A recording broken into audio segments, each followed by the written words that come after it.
Okay, in this tutorial I'm going to show you how to edit a document using Google Docs. In order to do this, you need to have downloaded the Google Docs app and also have a Gmail account.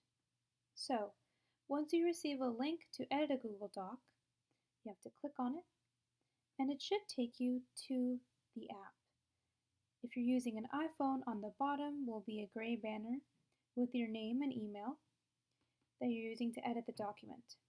If you're using an Android device, this screen will appear and it will ask you to select an account in order to edit the document. In this case, you will use the email that you use to take your class online. Once you hit OK, it should take you to the document. Now, in order to edit the actual document, on the bottom right, you will see a small circle with a pencil, and you can see I'm highlighting it.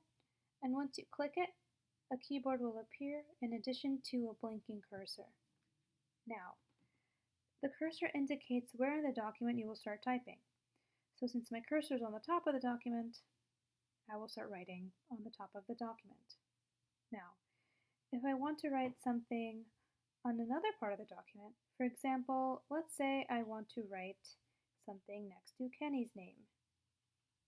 As you can see, all I have to do to write next to Kenny's name is tap on my screen right next to Kenny's name, and the cursor should move to the line.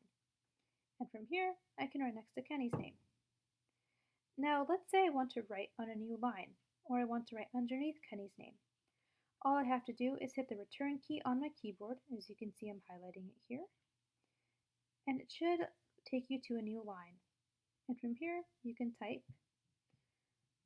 on a new line, and that should be it.